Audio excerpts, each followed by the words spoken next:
It keeps moving. Okay, anyway, what's up, BooTube? I said in my last video that I was going to do Arrow Season 4, Episode 21, which is titled Monument Point. Damien Dark. He begins taking control over the entire world's nuclear missiles. That's right. And I mean the world. Like everywhere around the world that has a nuclear missile, he is beginning to take control over.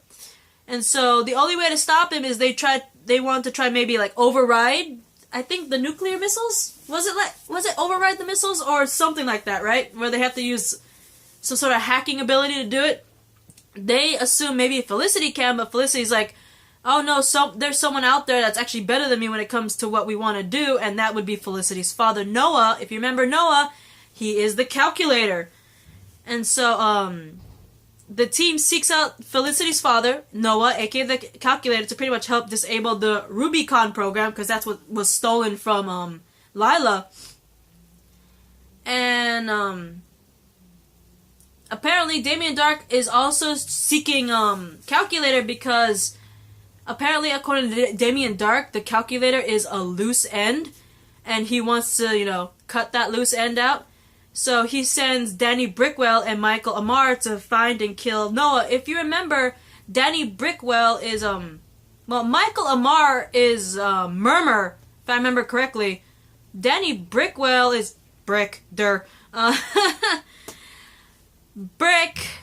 Danny Brickwell is, known as the villain Brick, enemy of Green Arrow, and he's also part of the secret society of supervillains.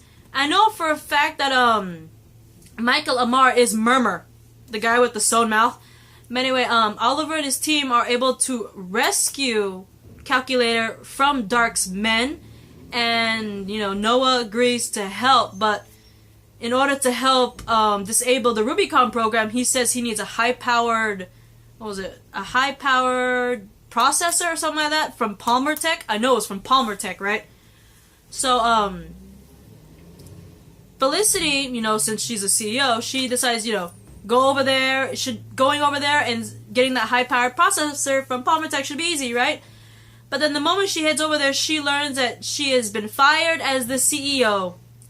And because she is fired, she cannot access anything there at Palmer Tech. So she is fired and unable to get the processor because she can't go anywhere near the equipment now that she's been fired, not as the CEO, but fired from Palmer Tech in general, which sucks. It's like, we all know the reason why she was fired is because the board doesn't like the fact that Felicity's always disappearing, and we all know why the reason why Felicity's been disappearing now recently is because she has rejoined Team Arrow since the Black Canary's death. Remember, before Laurel died, she pretty much left Team Arrow and decided to be full-time CEO of Palmer Tech.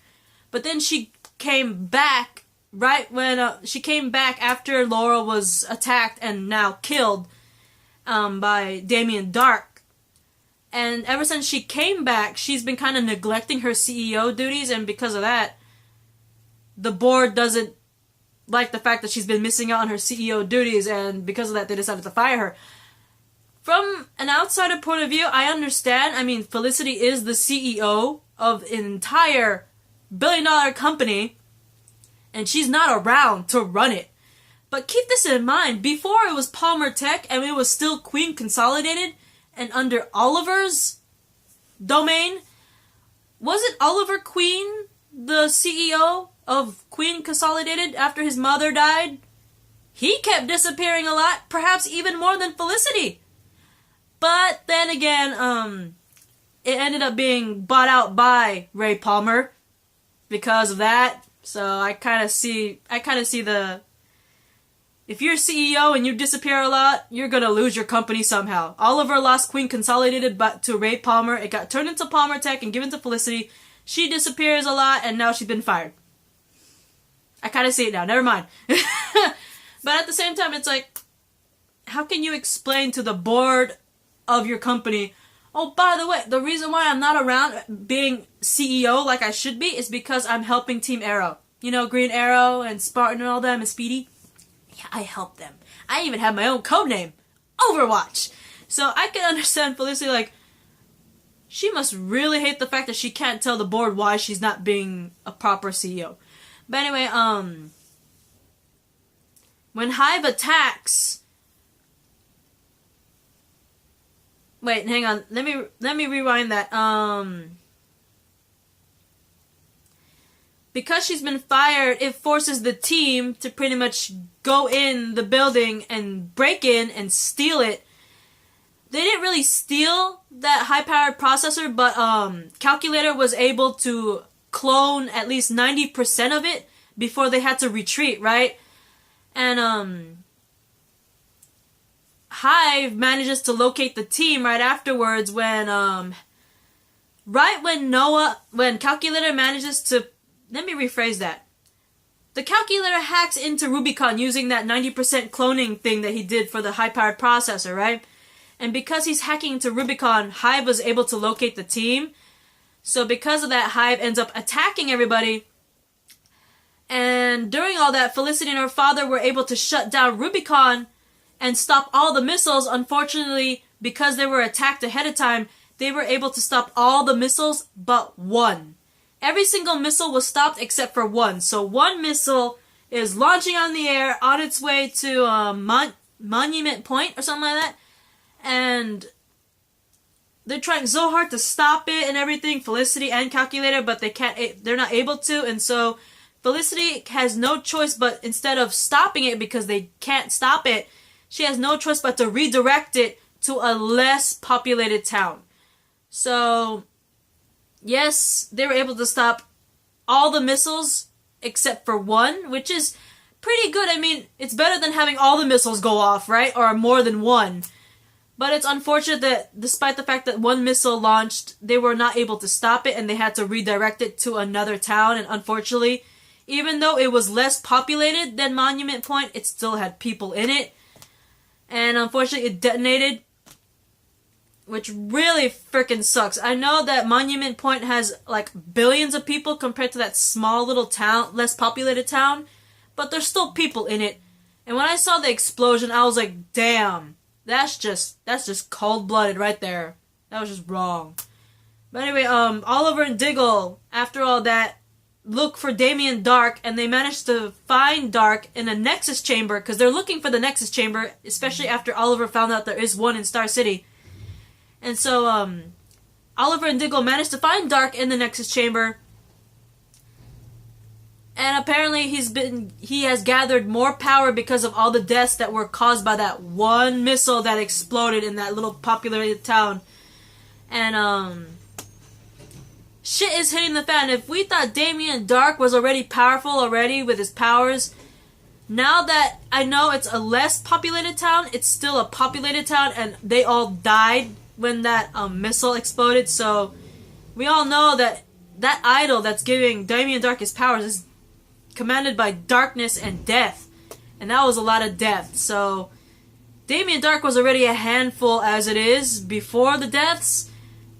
I can't even imagine how dangerous he could be now that a little populated town is dead and he's gathered up that energy.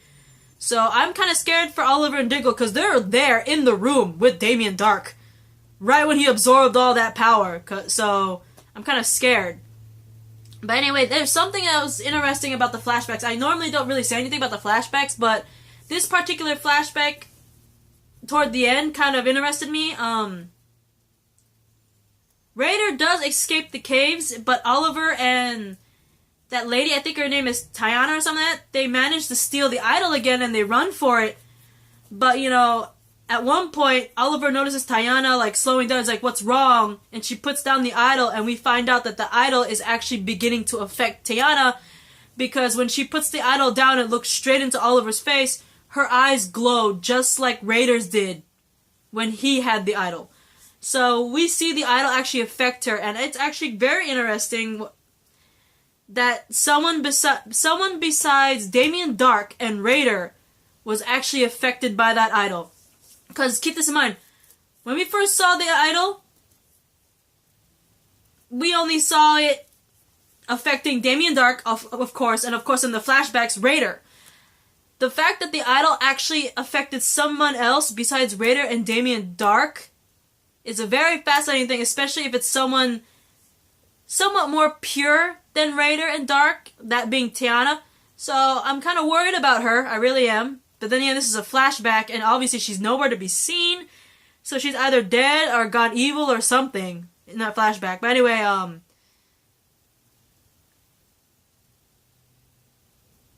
don't know what to say. I looked at the preview, and we're getting some major drama dealing with the disappearance of Thea. So I hope that Thea will come out okay in this. I hope that Oliver and Diggle will come out of this okay, because they're literally in the same room as a now superpowered Damien Dark.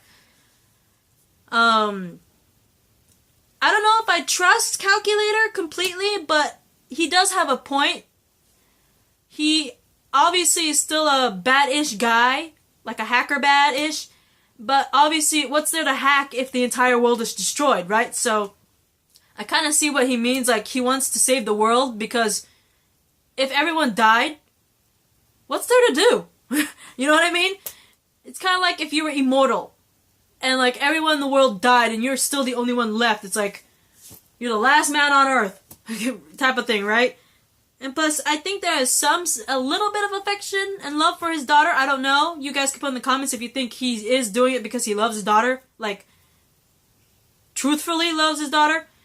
But anyway, that is my reaction rant to Arrow Season 4 Episode 21 titled Monument Point. I'm kind of nervous about Episode 22 titled Lost in the Flood, because the team finally goes after Thea because she's missing, and toward the end of that sneak peek trailer, it did not look good, because it looked like Thea pulled a gun and like is pointing it at her own brother, so I'm kind of scared that she might have been brainwashed.